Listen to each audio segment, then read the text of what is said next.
നമസ്കാരം, BMC news live കൊച്ചിയിലേക്ക് സ്വാഗതം.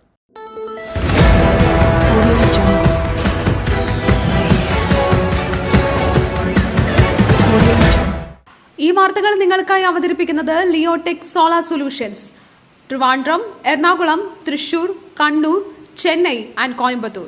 Powered by mile food stuff, Mookkannoor, City Tower, City Wear, City Shoes, Ankamali and Cochin Kalapavan, Ankamali franchise.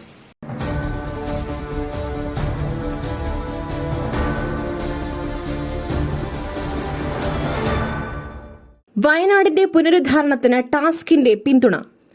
വയനാട്ടിലുണ്ടായ കനത്ത മഴയിലും മണ്ണിടിച്ചിലും വലിയ നാശം വിതച്ച പശ്ചാത്തലത്തിൽ കേരളത്തിലെ ട്രാവൽ ടൂറിസം മേഖലയിലെ ഏജൻസികളുടെ കൂട്ടായ്മയായ task travel and tourism agents survival Keralites അംഗങ്ങൾ വയനാടിന്റെ പുനരധിവാസത്തിന് 3,16,500 രൂപയുടെ ധനസഹായം മുഖ്യമന്ത്രിയുടെ ദുരിതാശ്വാസ നിധിയിലേക്ക് സംഭാവന ചെയ്തു.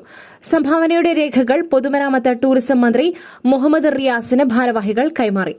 വയനാട്ടിലെ ദുരിതബാധിതരോടുള്ള പിന്തുണയും കാരുണ്യവും പ്രകടിപ്പിക്കുന്നതിന്റെ ഭാഗമായി ടാസ്ക് ഓഗസ്റ്റ് 24-ന് കോഴിക്കോട് റാവീസ് കടവ് റിസോർട്ടിൽ വെച്ച് നടത്താനിരുന്ന അംഗങ്ങളുടെ വാർഷിക കൂടിച്ചേരൽ വോയേജ് 2024 മാറ്റിവെച്ചതായും ഭാരവാഹികൾ അറിയിച്ചു. ചടങ്ങിൽ ടാസ്ക് പ്രസിഡന്റ് രാജേഷ് ചന്ദ്രൻ, അനുരാജ്, നഹാസ്, ജുനൈദ്, സലീം എന്നിവർ പങ്കെടുത്തു.